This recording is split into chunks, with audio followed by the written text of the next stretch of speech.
welcome to everyone who's here with us on Zoom, joining us on Drisha Live and on Facebook. So we are back again for the second class of a 3-class series, The Legacy of the 10 Plagues with Dr. Malka Simkovich.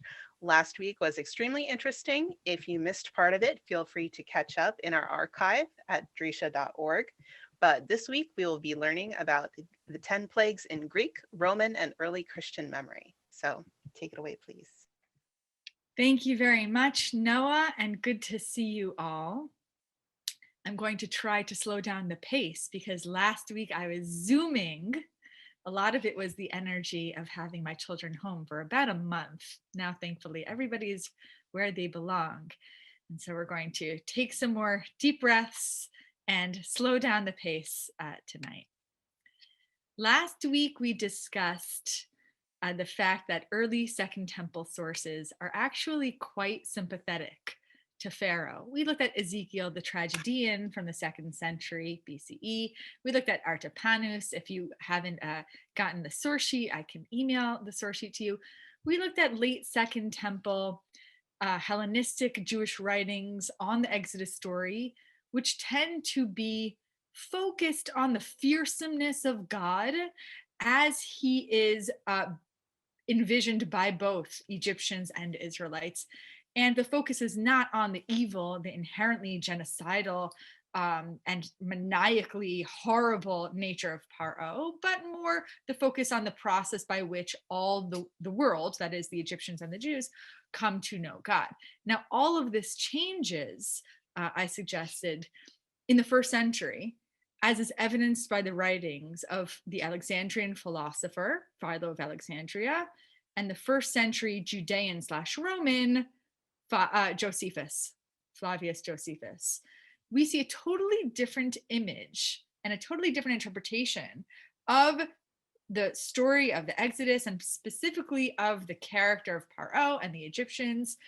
For the first time, I think, in the history of Jewish interpretation of the story of the Exodus, we see in the writings of Philo and Josephus a presentation that is fanatically, what today we would say anti-Semitic, but I'll say anti-Jewish, fanatically in a way that we don't see in earlier sources. And I did not fully address the question of why this is the case. I wanted you to come back. So I sort of left on a cliffhanger.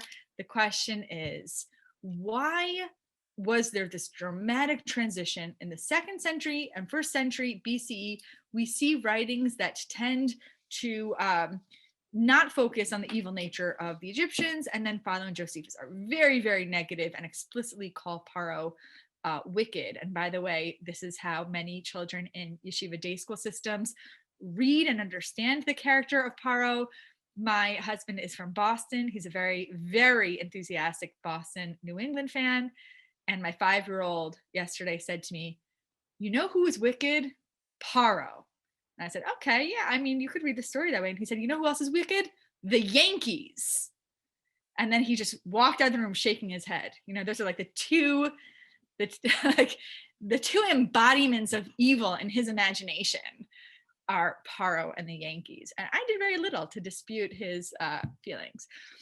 But the question is why? What is going on in the 1st century that compel Josephus and Philo, who are both writing to diasporan audiences? Josephus maybe more to a Gentile diasporan audience, Philo more to a Jewish diasporan audience, but very conscious of the fact that they're living in a world in which there are Egyptians, and in fact, it's incorporated into the Roman Empire, the most powerful empire in the region, of course, at that time. So what is going on that galvanizes this shift, that compels these thinkers to present Paro as such an evil, genocidal maniac, essentially? So to understand what causes the shift, we have to look at how others, Greeks and Romans, and then later Christians, are not only talking about the Jews, but talking about the origins of the Jews. And so as Jews are coming together regularly in the synagogue to read their scriptures, because that's how the synagogues are used in the 2nd Temple period, they're not used yet for normative prayer. Jews are reading their scriptures regularly and they're interpreting them.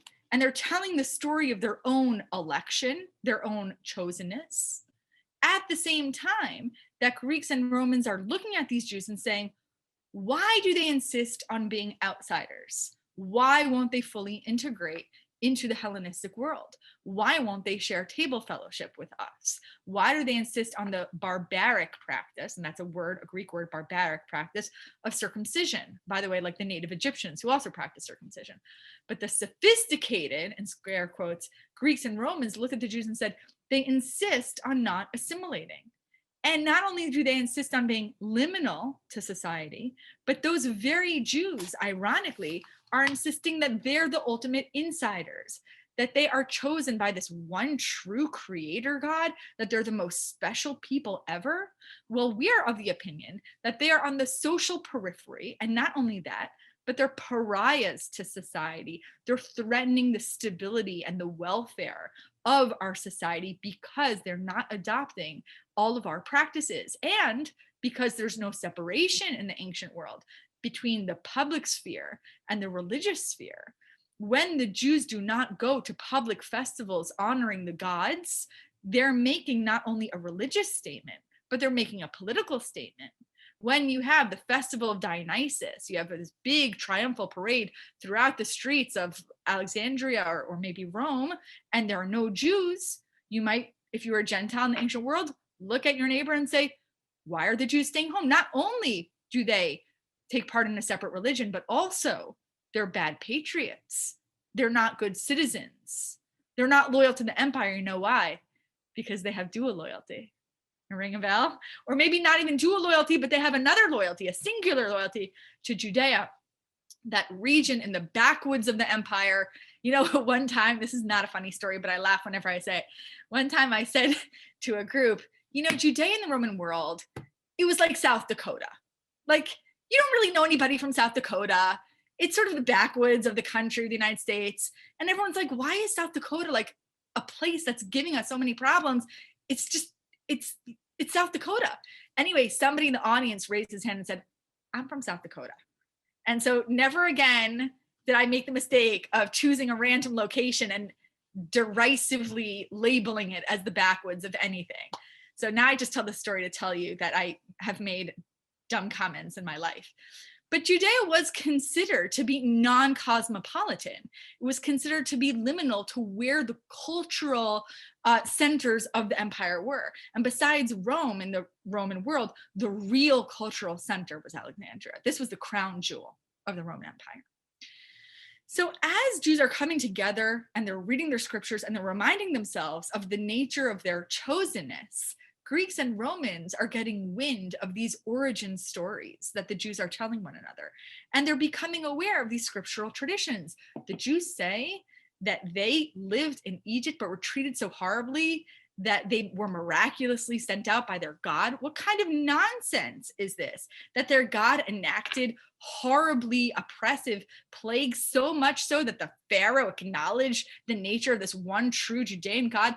Where does that appear in our own history books? This is cuckoo.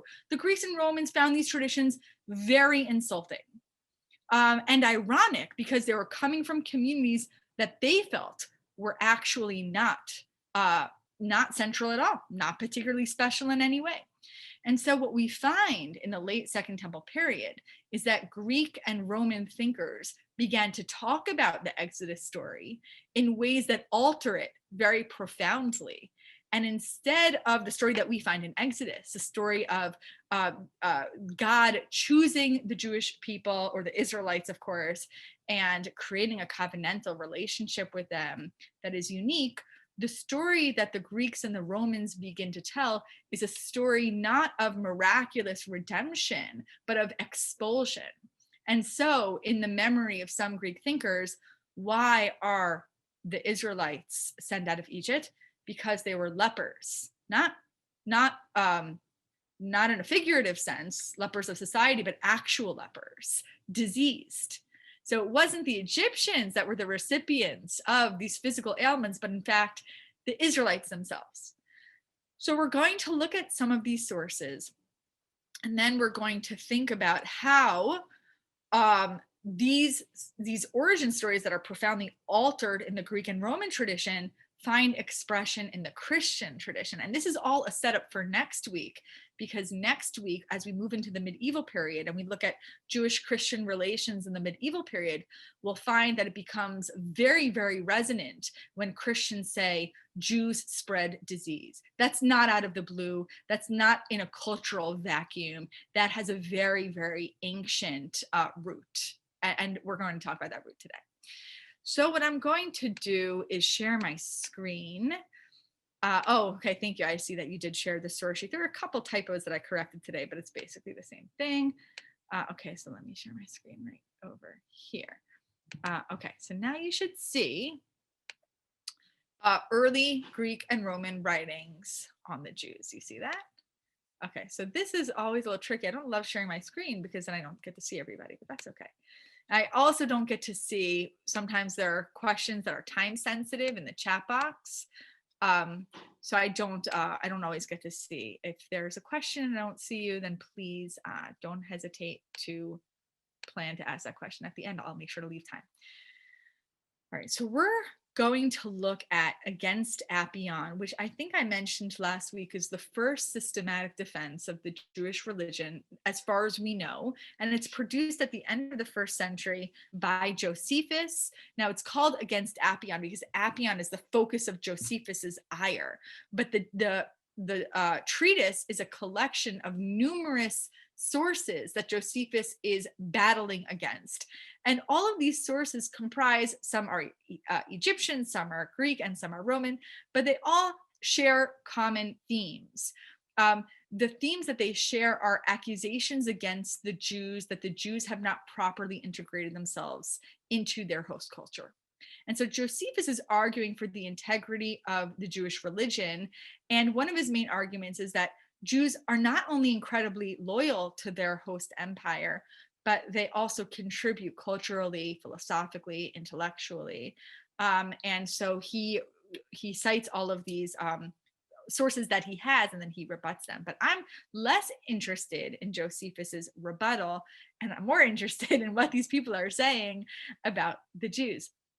And I'm going to start with a 1st century BCE grammarian who lives in Alexandria named Lysimachus. So we are not going to read everything that Josephus says about Lysimachus, but you are going to note that there are certain themes that you might be aware of from the Exodus story as we have it in the Tanakh that are flipped on its head by Lysimachus. Whether Lysimachus is reading the Septuagint, the Greek translation of the Hebrew Bible that Greek-speaking Jews read in the diaspora, whether he's reading the Septuagint or he just hears about these stories is unclear to us. But let's take a look. This is what Josephus says about Lysimachus. The Israelites who left Egypt left under the following circumstances. In the reign of a certain king of Egypt, Bacchorus, we don't know who that could have been, the Jewish people, now of course it's anachronistic because we would be talking about the Israelites, who were afflicted with leprosy, scurvy, and other maladies, took refuge in the temples and lived a mendicant existence. So they're just wandering around, they're poor, they're leeches on society and, physically spreading disease. The victims of disease were very numerous. So a dearth ensued throughout Egypt, presumably because people are dying, spreading disease and dying. And by the way, again, if you know anything about Christian accusations against the Jews of Europe in the medieval period, it doesn't come out of the blue in the 12th century. It's quite ancient. Okay, so Bacchorus consults an oracle about the failure. It's not just the dearth, it's not just the death, but it's also the failure of crops. So there's just nothing is growing. Things are not going well economically. And so the oracle says to the king, you have to purify the temples of all those who are impure. You have to get them out of the sanctuaries, drive them into the wilderness. Now, who is squatting, not paying their rent and squatting in these temple spaces? Well, it's the Israelites. And what is the king told to do? You got to drive these squatters out of the temples, get them into the wilderness and drown them in the Mediterranean, I suppose, and you just have to You just have to get them out of your land. So on receiving these oracular instructions, Bucharest gets his priests and his servitors, the officials of these local temples. And he says, you got to make a list of all these unclean persons. And the Jews are not yet, I know lists make me very uncomfortable. We think about the Holocaust. I mean, I do maybe. And so, okay, so you drop a list of the unclean persons and you deliver them to the military charge to be conducted into the wilderness. So just make a list of all the Jews, although again, they're not yet mentioned as Jews. Get all these lepers out of our temples, out of our cities, out of our urban spaces, and sink them in the ocean. So that's the plan. Now, as this is being put into practice, a certain Moses advises these lepers to take courage. We're going to fight back. Moses says, I'm going to lead the lepers into a resistance group against this program to get us out of the city and drown us in the sea. And so he says, we're going to gather and we're going to make a straight track towards inhabited country. And he says, we're going to, we've been driven into the wilderness, but we're going to go back to the inhabited city and we're going to show goodwill to no man. So we're going to go back into the cities that we were kicked out of, and we're going to just ruin life for everybody. We're going to make life stink for everyone. We're going to show goodwill to no man, offer not the best, but the worst advice, overthrow any temples. I love that because it's so Hellenistic. Like, what is more offensive than giving someone bad advice in the 3rd or 2nd century BC? If you're like a philosopher, like, that's so hostile. Somebody gave me bad advice. To overthrow any temples and altars to the gods. So everybody assents. They say, this is a great idea. Let's go back into the cities and show goodwill to no man. They proceed to put these decisions into practice. What do? They maltreat the population. They plunder. They set fires to the temples until they get to Judea. And what do when they get to Judea? They build a city called Jerusalem, Hierosula. Hieros is a temple, word for a temple in Greek.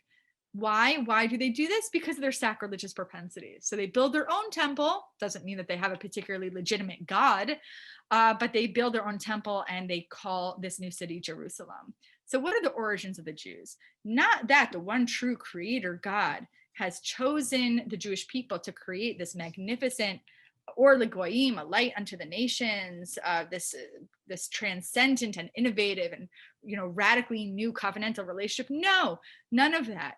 The Jews were expelled. They were expelled because they spread disease, and they insisted on not allowing themselves to be annihilated. They insisted on coming back into urban spaces and ruining life for everybody else. So can you imagine a worse thing to say about a group of people in the Hellenistic world? Well, we'll get to Apion, that's even worse. But we're going to see these themes. The Jews are outsiders, even when they seem insiders. The Jews destabilize, right? They come into our towns from the outside, and they bring sickness and disease. They bring oppression. They bring death. And this is what Lysimachus says.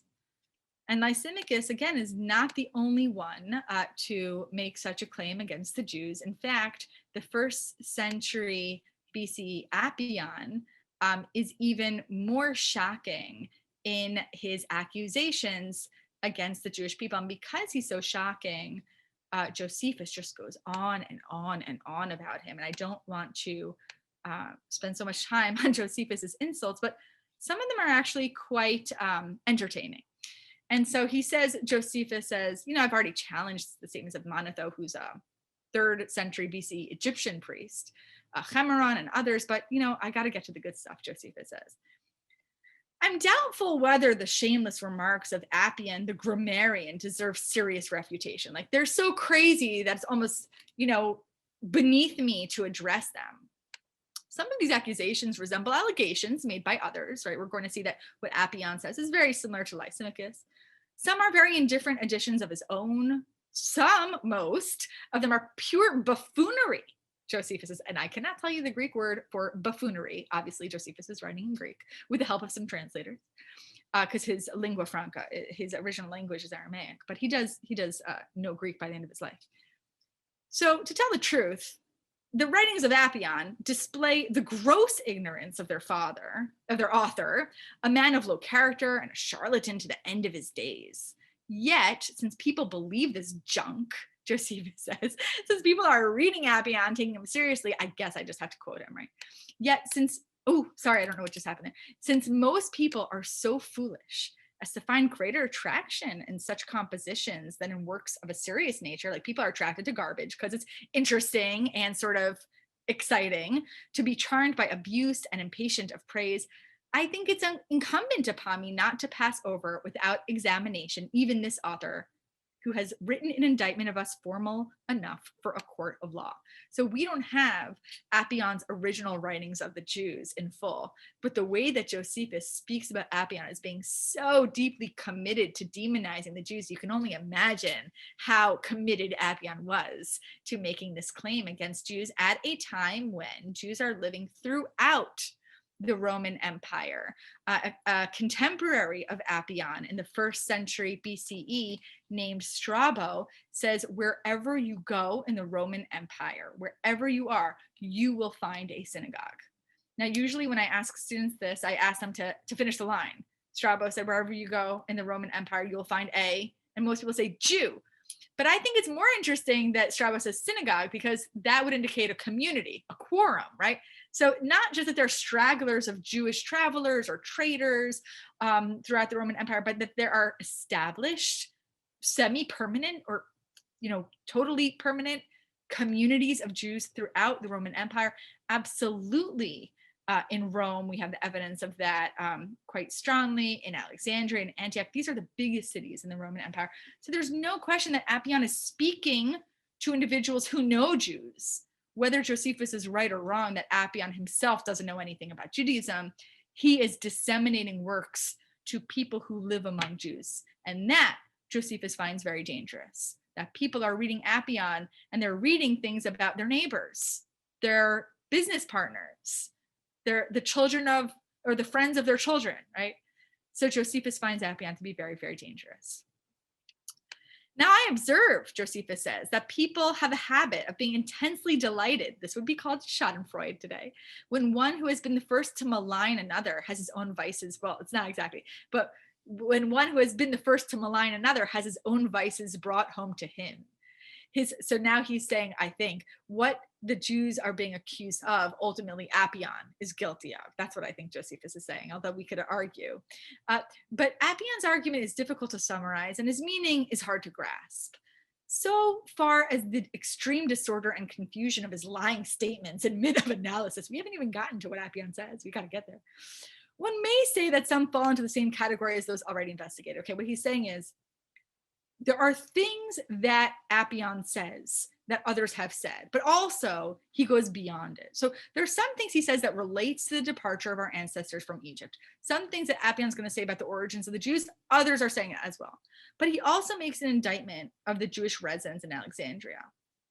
And a third category of his writings, mixed up with the rest, consists of accusations against our temple rights and our ordinances in general. Now I need to pause and say Josephus is writing the 90s CE. The temple has fallen. He's writing from Rome. Appion is writing the 1st century BCE, so over a century before Josephus lives. You need to know what happens in the middle, in between the death of Appion and the life and times of Josephus in 38 CE.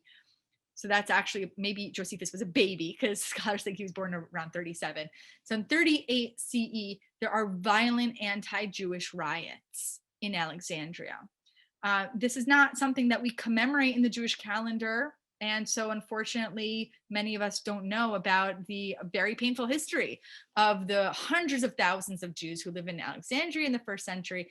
But these riots lead to hundreds, maybe more, but easily hundreds of deaths. The synagogues of Alexandria are burned to the ground. Many flee the city.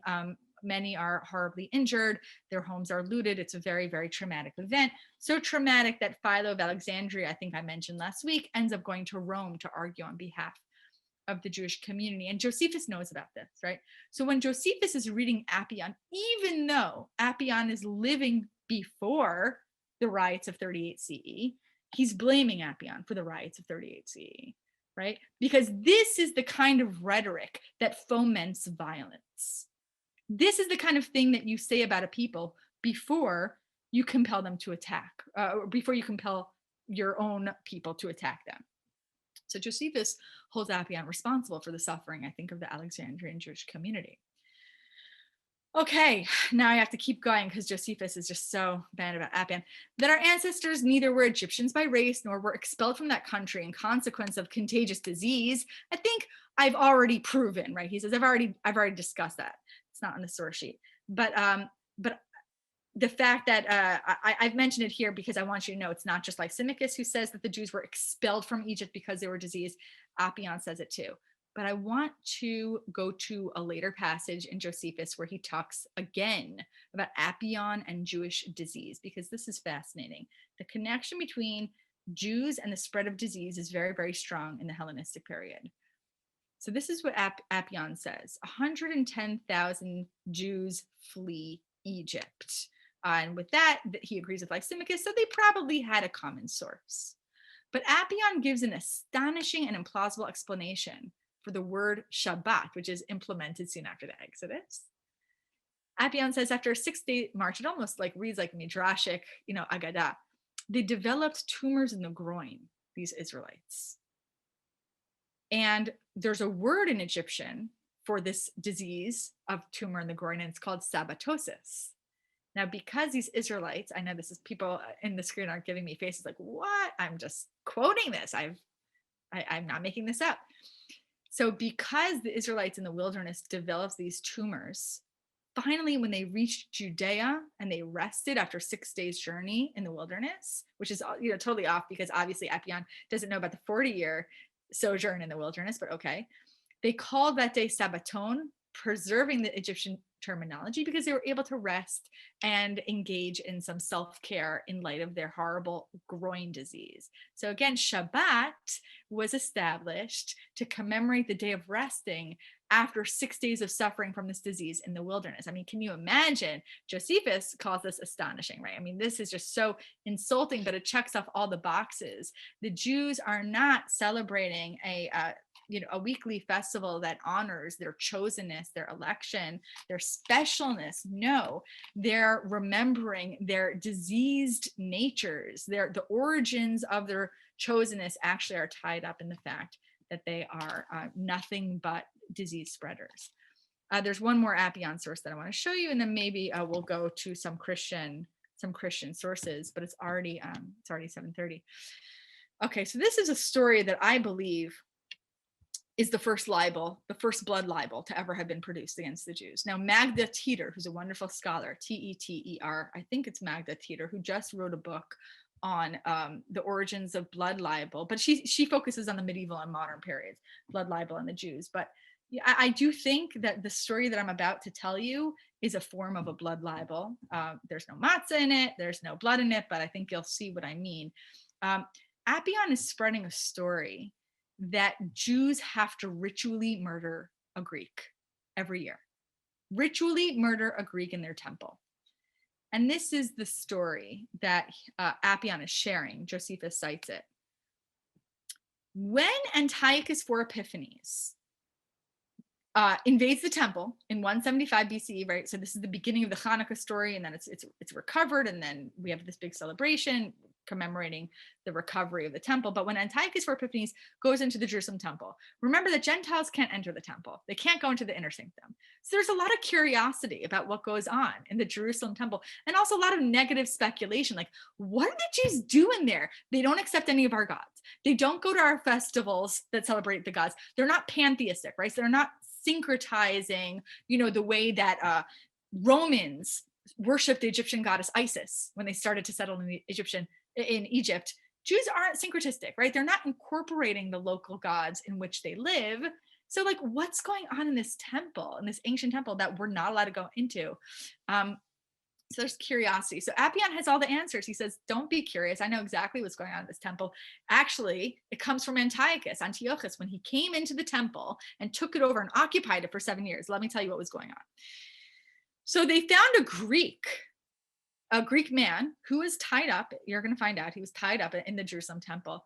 And this is what the Greek man said to Antiochus, or to one of the officers of Antiochus. He said he was traveling about the province, looking for a livelihood, as one does, when he was suddenly kidnapped by men of a foreign race, read Jews, and conveyed to the temple. So kidnapped, essentially. He was shut up and seen by nobody. What did the Jews do to him? They fattened him on feasts of the most lavish description. This is like a little Hansel and Gretel situation over here. Like the Jews are kidnapping an innocent Greek wanderer and just like toss him in the temple and stuff him with foods that he gets really fat. At first, these unlooked for attentions deceived him. Like, oh, this is really nice. I'm having these big feasts 3 times a day. Like, I mean, I'm tied up in, rope and I can't, whatever, leave the temple. But I mean, they're feeding me. But suspicion followed and then consternation. Finally, on consulting the attendants who waited upon him, he heard of the unutterable law of the Jews, for the sake of which he was being fed. So why are the Jews feeding him? The practice was repeated annually at a fixed season, which means it's a religious ritual. They would kidnap a Greek foreigner, fatten him for a year, convey him to a wood where they slew him, sacrifice his body with their customary ritual, partook of his flesh. That means they ate his flesh, while immolating the Greek, swore an oath of hostility to the Greeks. Now, remember when I said with Lysimachus, what's the worst thing you could say about something in the ancient world? It's probably this, right? That we have Jewish cannibalism that is taking place while these same Jews are swearing an oath of hostility to the gods whom the Greeks revere. The remains of their victim, because they had no respect for the physical form, like the Greeks, was thrown into a pit. So can you imagine, from the Jewish perspective, knowing that these are stories that are not only circulating, but that people are truly believing them? And by the way, the accusation of Jewish cannibalism in the ancient world is, I wouldn't say pervasive, but we have multiple sources for it.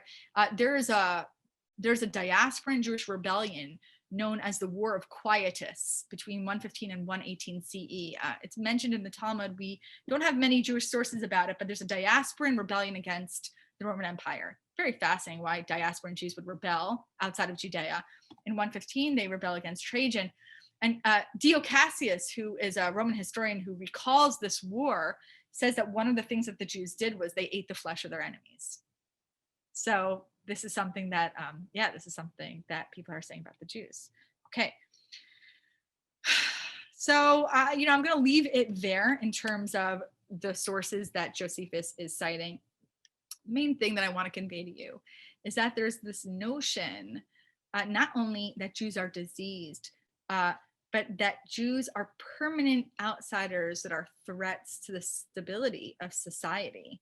And that this characteristic of the Jews is associated with the earliest origin stories of the Jews. So while the Jews are using their origin stories, their scriptures, to say, look at how special we are, look at how chosen we are, Greeks and Romans are circulating stories about the origins of the Jews and saying, look, they've always been like this. From their very, very earliest stage as a people, they have been diseased, they have been leprous, they have been oppressive, and they want, as Lysimachus says, to wish nothing good upon anybody outside of their own community, right? So much so that we get to Appian and we find that Jews are sacrificing Greeks ritually while swearing an oath to their gods.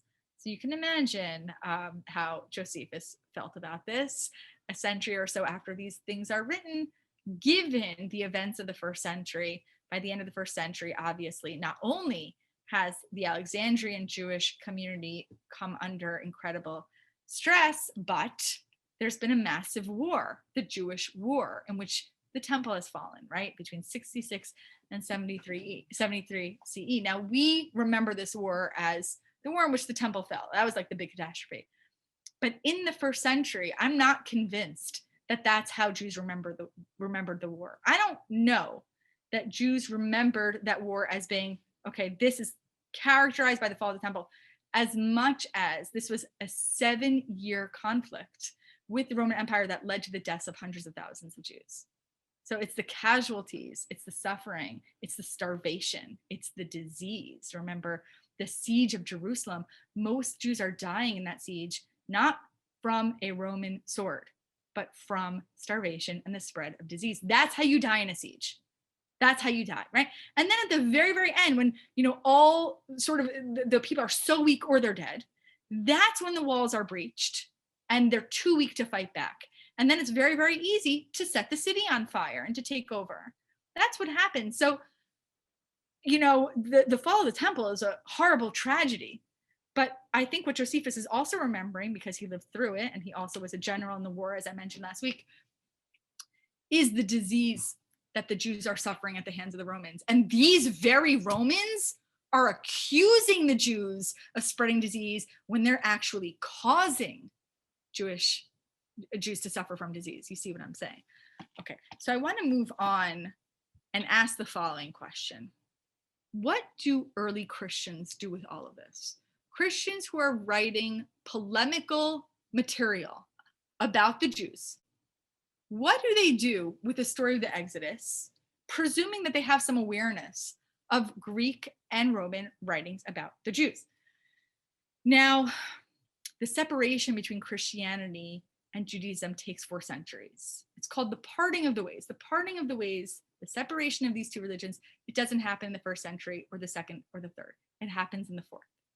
So for 4 centuries, you have followers of Jesus, many of them known as church fathers, who are writing to communities saying, you've got to stop being Jewish. You can't follow Jesus. You can't go to church on Sunday. You can't read these gospel scriptures and also keep dietary law or allow your wives to go to the mikvah.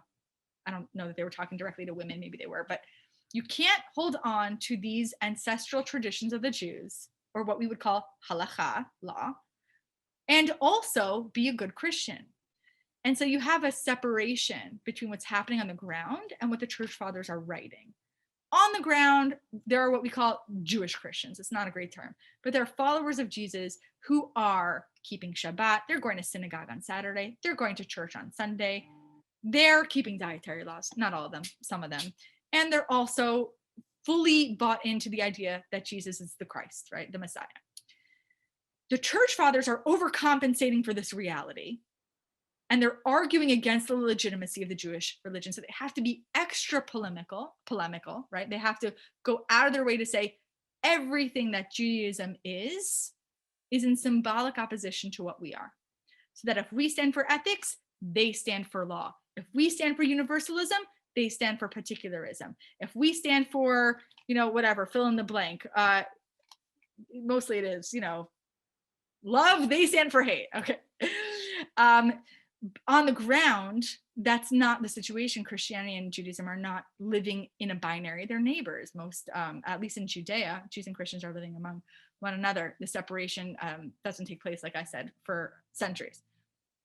So we're going to look not at history, we're going to look at literature, right? What are Christian church fathers saying about Judaism? Now, when they refer to the Exodus story, they don't focus on the diseased nature of the Jews, like the Greeks and Romans. They focus on Jewish rebelliousness. This is another binary. Where we are obedient, they are rebellious. And so where we keep this new covenant, they lost their old covenant because they were rebellious. So the character of the Jews are whatever is opposite to us, right? So in the Greek and Roman societies, the value there is to contribute culturally, philosophically, intellectually. And if you do that, you are a good Greek or Roman. And the Jews they're leeching off of society. They're liminal, they're marginal, and they're diseased. They suck all the good things out of society. For Christians, obedience to Christ and to, I say Christ, but of course I'm Orthodox, so I'm saying in their own lexicon, obedience to their Messiah, obedience to their God is at the heart of their faith.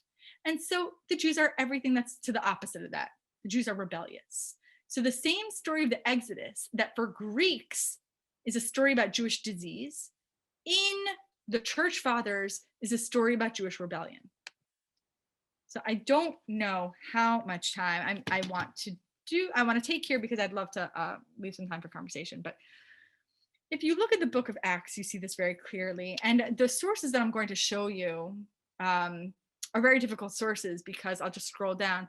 I have here Acts, I have Revelation, and I have, did I have Hebrews? Letter to the Hebrews, yeah. It happens to be that these sources are very hard to date, and I'm going to keep them nebulous. They're written in Greek. They're probably late 1st century. Some scholars put some of these texts pre-70 CE, but I'm reading Acts as, I don't think Acts is pre-70.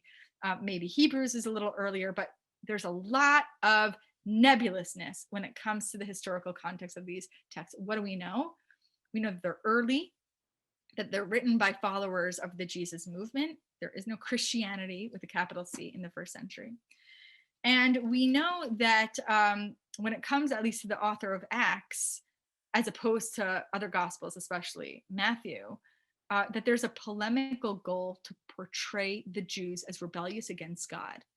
And the idea that the second covenant, the covenant given to the followers of Jesus, replaces the first covenant, this is called supersessionism, right? The Jews have lost their covenant. Now there's a new one, and it's been given to the followers of Jesus. And so there's an individual in the book of Acts named Stephen. Stephen is accused by the Jews. You could, look this all up. He's accused by the Jews of plotting to destroy the Jerusalem temple. He obviously is a follower of Jesus. The Jews accuse him of working against the law, and they have him arrested. The Romans arrest Stephen. It's unclear in the story. Again, you could look this all up. It's unclear in the story exactly like what is the nature of Stephen's trial, given the fact that there really isn't political autonomy for the Jewish people in the first century. So, what that means, he's arrested. Did the Jews even have the jurisdiction to execute? Probably not. But in any case, we don't read this as history. We read this as polemic. So Stephen is put on trial, and the high priest of the Jerusalem temple is asking him questions about his loyalty to the Jewish temple in Jerusalem. And what Stephen does is he responds with the longest speech in the book of Acts, a defiant speech that explains why the Jews have lost their covenant. And the theme of this speech is rebellion. So if you look through Stephen's speech, he goes through this just sort of long-winded review of early Israelite history, skipping the 10 plagues, by the way, because his interest is not the enemy of the Jewish people, but the Jewish people themselves. So Stephen reviews the patriarchal narratives, the covenant promised to Abraham. Abraham is good, Isaac is good, that's all good. But when the people become a people, right, when the family transitions into peoplehood in Egypt, things go awry. And so the king who rules after Egypt, Stephen tells the high priest, dealt craftily with our race, forced our ancestors to abandon their infants that they would die. And this is sort of a paraphrase of the early stories in Shemot. And so Moshe, kills an Egyptian, and he has to run away. So we all know the story. And then he sees the burning bush, and he's told by God to go back and save the Israelites from slavery. Fine. Now, when he goes back, we have almost no reference to the 10 plagues here, right? The Lord says, take off the sandals from your feet. The place where you're standing is holy. He's citing the Septuagint verbatim here. And then Stephen sort of pauses the story for some analysis. He doesn't talk about the 10 plagues. He says, this is the same Moses whom the people rejected, to whom the people had said earlier, who made you a ruler and a judge? And whom God now sent as both ruler and liberator through an angel. Moses led the people out. This is all we really know about the 10 plagues, having performed wonders and signs in Egypt, at the Red Sea, and in the wilderness, right? But our ancestors were unwilling to obey him. They pushed him aside. In their hearts, they turned back to Egypt. They said to Aaron, now we're suddenly in Exodus 32 and Shemot, and bet, make gods for us who will lead the way for us, right? This is the story of the golden calf. They made a golden calf. Stephen is not interested in the hatred that Paro might or might not harbor for the Israelites. Stephen is not interested in the moral integrity or lack of integrity of the Egyptian people, the culture, the leaders. The whole point of his speech is getting to the point at which God says, enough. Israelites, you have lost the covenant. And so the story becomes a story about Israelite rebellion, not disease, right? There's no claim here, like we see in Lysimachus and Appian, that we have a diseased group of people, but they're rebellious, right? So the Christians are using this origin story to make a different argument about the Jews, but maybe towards similar ends, right? The Jews are outside of our society. They might seem to be among us, but they're in fact outside. Now I want to wrap up soon. I would just say, you know, letter of the Hebrews is a very, very, very difficult document. Again, extremely hard to date. But it's significant, despite the fact that it is of unknown provenance. It's one of the most anti-Jewish documents preserved in the New Testament, along with, you know, I would say maybe Revelation and the Gospel of John. So the letter to the Hebrews is a very painful document to read. It does not mention the word Jews. It does not mention the word Hebrews, except in the title, which is added a few centuries after it was written.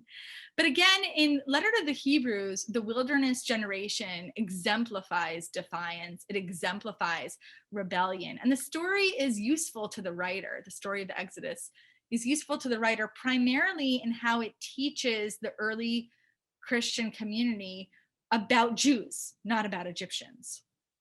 And so the enemy of the story, according to the speaker, is not the Egyptians, but the Israelites themselves. So this is a step farther, I think, than Acts. Now, what the author tries to do is make a link between Moses and Jesus, both of whom have to deal with hard-hearted, not Egyptians, but hard-hearted followers who refuse to obey. So the hard-hearted people in this retelling are the Israelites who won't listen to Moses. And the implied parallel is the Jews who will not accept Jesus as the Messiah. So the speaker says, we've become partners of Christ if only we hold our first confidence firm to the end. As it is said, today, if you hear his voice, do not harden your hearts in rebellion. Now, who were they who heard and yet were rebellious? Was it not all those who left Egypt under the leadership of Moses? But with whom was he angry for 40 years?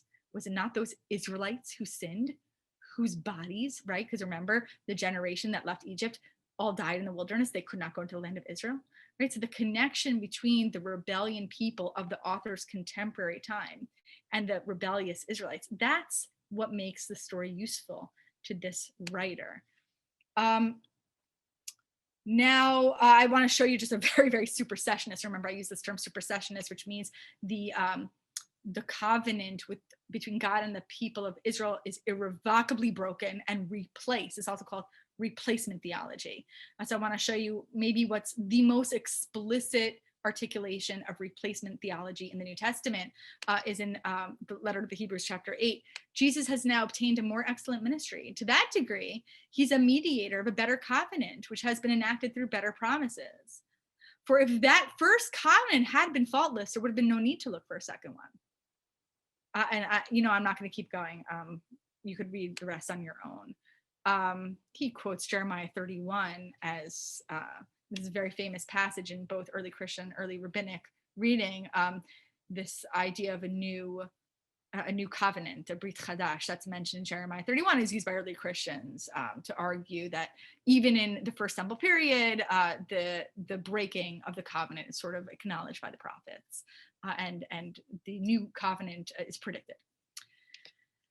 Okay, I'll mention Revelation, and then I'll pause for conversation. Revelation to me is very interesting. Again, when was this written? I'll put it in the late first century. It's an apocalyptic text, which means that there are a lot of visions that are very difficult to understand. And so what we're going to look at in chapter 11 is all allegorical image that requires interpretation.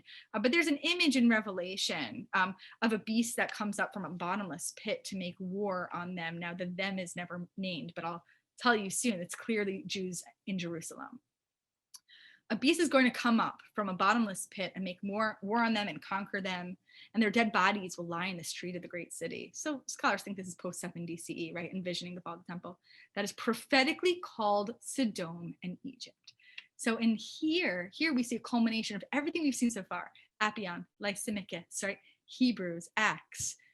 The Israelites have become the Egyptians, right? Remember in Acts, the rebellious people were not the Egyptians, they were the Israelites, right? And in Hebrews, those people who are hard-hearted, they're not the Egyptians, but the Israelites. And here, the Jews are Egypt. Can you imagine the polemical rigmarole that has to happen to get to this claim. Jerusalem is Sodom, Jerusalem is Egypt. And the destruction of Jerusalem that the speaker predicts is parallel to the destruction of Sodom and Egypt, those two great regions that are annihilated in defense of the covenantal promises. One might say, maybe not for Sodom necessarily, but certainly for Egypt. I'm not going to go through all the church fathers. You could read that on your own, but it's more of the same. There is an interesting allegorization of the Exodus story, which sort of removes the Israelites from the story altogether. But the point for the church fathers is not Jewish disease. It is Jewish rebellion. It is Jewish rebelliousness. I am going to save this section for next week, because next week we're going to talk about rabbinic sources that show awareness of Greek, maybe, but certainly Christian uses of the Exodus story. And we're going to look at early rabbinic literature on the 10 plagues. And we're going to especially focus on the medieval sources and what happens when Christians begin to accuse Jews of spreading disease through the poisoning of wells. So now I'm going to stop my share. I now see that there are a few questions in the chat. I haven't read them yet. But we're a very small group. So what I want to do, and I apologize if you send me a direct message, I haven't read it. So I am going to put, as I always do, my email in the chat box. You can email me with questions, but because we're a small group, if Noah is okay with it, I am open to people just unmuting themselves. Is that okay? Yep, feel free.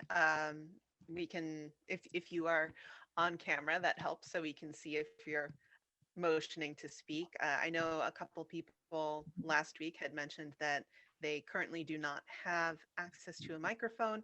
If that is still the case, let me know and I'm happy to read your chat comments and questions out loud. Okay. Malka, can I ask a question? Yes. So I hate to say this, but Stephen and the others, especially in the Hebrews part, where they're actually telling the truth. That's the Jews are the Am Kishe Oref, and Moshe tears his hair out dealing with them for 40 years. So it's dazzling the way he takes that and twists it all around and makes and forgets about the teshuvah part and God forgiving them. Exactly, the mercy of God upon the Israelites. Yeah. No, that's absolutely true. It's a very important point. It's a very important point. But right, the point of God's mercy upon the Israelites is not, doesn't make its way into Acts. Yeah, it is kind of dazzling the way that the hard-heartedness of Paro becomes the Jews' hard-heartedness, and they were. That's the thing, they were. Absolutely. Somebody asked me in a private message, and I'm seeing it just now, a really important question from, if I hope it's okay to say her name, Bina Presser, asks, if Judea was such a backwater, why was Titus so proud of his conquest as to build the triumphal arch? And I think this is a really fascinating question. So I'd like to take a minute to talk about that. So what's interesting about the war is that the propaganda that follows the fall of Judea in 73 is sort of shockingly disproportionate, right? Because Judea is a small part of the Roman Empire, and yet they actually build two triumphal arches, one in the Circus Maximus, which is yet to be fully excavated, and one that stands today. And of course, the triumphal parade, right? And the coins, numismatics, that's the study of ancient coins. So many coins that have resurfaced all throughout Europe that say Judea Capta, not just with one image, but multiple images. I mean, they were on a propaganda campaign. Why? Well, first of all, what's very bizarre is that Rome treats Judea as an outside country to itself, right? I hate to go back to North Dakota, but I'm going to do it. If North Dakota secedes from the Union, you don't then congratulate yourself for convincing North Dakota to decide, after all, to stay in the Union, right? You don't treat a rebellion that happens within your empire as something of a conquest, right? Like, we've conquered this territory. Well, it's actually not a competing country. It's not a competing outside territory. It's part of the Roman Empire. So you only do those triumphs when you have a war, right, against another country over contested territory. And that is not what happens with Judea at all. And yet Rome goes on this propaganda campaign to treat Judea like that's what's happening. Now, to understand this, first of all, you have to understand that Vespasian's rule is very tenuous. In 69 CE, he has to make an argument for his own legitimacy. He is the war, what's the phrase? Like the war savvy general. Now, Nero dies in 69. It's the year of the four kings. He's fighting for power against 3 other claimants to rule, but it's only Vespasian who's seen as really militarily competent. And you know how they say that in times of instability, you want a father, and in times of, this is like very gendered and I apologize, but in times of stability, you want like the maternal figure. Oh gosh, I regret even saying that because it kind of makes me vomit in my mouth a little bit. But like Vespasian is tough. And he uses Jerusalem as an example of how he's going to keep Rome safe again. See what I did there?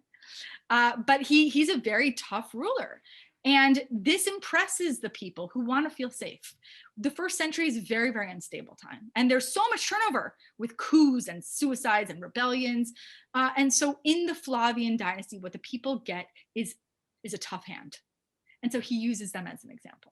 I thought that was a really good question. I hope it's okay. I spent some time on it. I didn't actually read the other comments. Yeah, anything else? Can I ask a question? Can you hear me? Yes. Yeah, so the example that you give of Appian in the context of a very multicultural environment that they lived in which there were many gods and many cultures in a way that did not exist after the Christian conquest of Europe, where there was only one God and all of that. Can you hear me? It's hard. It's hard to hear you. Sorry, so is this better? Is this am I closer to it? Okay, fine. So the multicultural nature of the Roman Empire is very different from the Christian empire that succeeded. And the Appian quote and the other what we call anti-Jewish quotes, I'm wondering how unique they were, or were there lots of petards thrown at lots of different groups by lots of different people? I mean, I can't believe that this was the sole example of anti-sectarian propaganda. And I'm wondering if you can talk a little bit about, what context Appian and the others were in. Right. Well, okay. So, I mean, I agree and I don't agree. I agree because, look, the Christians themselves are an illegal sect that the Roman Empire does not acknowledge. And so for at least 2 centuries, they're persecuting and killing Christians. Now, where would we have such a parallel in the pre-Christian era? I don't see evidence for other ethnic minorities who are treated like the Jews are treated, because ultimately those minorities do culturally assimilate. You do have some, what I would call hate speech against the native Egyptians, which are considered by both Romans and Greeks to be barbarians. And again, that's a word in Greek. Barbaros is a non-Greek speaker, because if you don't speak Greek, you sound like bar. So the Egyptians are considered barbarians, and there's a lot of anti-Egyptian literature, even actually from Jews who are trying to push the Greeks down. So Philo says the Egyptians are ugly, and he talks about how they're kind of stupid too. It makes us a little uncomfortable to think about that, but this is how he describes some native Egyptians. So, there is that kind of like throwing insults around, and it could be that there are other minority groups who are the recipients of hatred, but I don't know of a parallel pre-Christian that would compare it with what people are saying about the Jews. And I think that that's interesting. Maybe I'm just not enough of a classics professor to have that evidence, but I haven't come across it. Well, it's also because the only way that Appian is preserved is through Josephus. We preserve the evidence of the anti-Jewish activity. Whoever was being thrown a petard at that time didn't survive. And so those texts perhaps didn't survive. But you have Cicero, you have Juvenal, you have Seneca, right? You have the greatest orators of the late 1st century BC and early century CE. You have their writings. And if, for example, if you read the speeches of Cicero and you read what he says about the Jews, whoa, Cicero did not like the Jews. I don't know, and I have read some Cicero, that he directs, well, let's say the Germans are a good example, the Germanic tribes, right? The Roman Empire is always just struggling with these Germanic tribes, but you don't see the generalizations about the inherent sort of like, I guess you would go back to this like leech on society image. You don't have those kinds of accusations. The Germanic tribes are uncultivated, right? Or they're unsophisticated. but the accusations that you see against the Jews, you don't see against them. Now I'm trying to think of another example that would be good. But again, you know, I can't think of it. But yeah, I mean, look at Seneca. So we do have the writings of these Roman figures. I'm not an expert in all of them, again, and I think you're asking a very important question, but no, I still think that there's something distinctive. And you know, I'm not objective, but I think that there's something distinctive about that polemic against the Jews. Misanthropia, that they're anti-people. This is something quite particular to the Jewish experience. But again, Christians are horribly persecuted for centuries until Constantine. So I think that your point is well taken. Viva Hammer, your question about the Yam Suf, not the Mediterranean. No, because they're Alexandrian texts, right? So it wouldn't be the Yam Suf, it would probably be like Alexandria, right, which is on the coast of the Mediterranean. So even if the story that they're retelling would maybe be closer to the Reed Sea, but it could be that they're imagining, right, because Alexandria is a port city. So I'm not convinced. It could be the Yam Suf, but I don't know. I see that Chaya Juni is raising her hand, but you know, I also am aware of the time, so I'm going to leave it up to Noah to decide what to do. If you're willing to take another question, we can. Okay, one more question, yeah, and then we'll say goodbye. Sorry, I have actually two really quick questions. The first one, just once you mentioned the barbarian, the bar. Do you know if that's related to the Barbary, like the Barbary Coast at all? I've always been curious about that. Just I don't know. Okay, and a more on-topic question. Just you mentioned before the riots in Alexandria, and I think one of the times you said that hundreds of people were killed, and once that hundreds of thousands of people were killed. So just which one was that? Hundreds. Oh, okay, thank you. With the Jewish war in Judea, the casualties are very, very high. It's a 7-year war. It's another thing that we don't realize. We think, oh, 70 or 69, but it's a 7-year war. I mean, the rebellion gets going in 66. The casualties are they're astronomical, and even higher with Bar Kokhba in 135. So there you're talking, you're talking tens of thousands easily, probably more. The riots in 38 CE are probably hundreds. So, it's not like an existential crisis. It's not about the annihilation of the Jews of Alexandria, but it's traumatic. Right, of course. Yeah. Yeah, I just wanted to clarify. Yeah, thank you. So this was a very nice hour to spend with all of you. Thank you very much for being with me. And and I look forward to next week. All right. So thank you, firstly, to Dr. Simkovich for an excellent class. I always enjoy Jewish classes, but this is a particularly lively class, especially for this time of night. And I also need to thank everyone else who is here, and thank you for your constant participation in Drisha's learning community, whether on Zoom, on Facebook, or on Drisha Live. We have lots of other classes coming up. Feel free to check them out on our website and register for them. And have a wonderful night. And I look forward to seeing hopefully everyone again next week. So be well. Bye.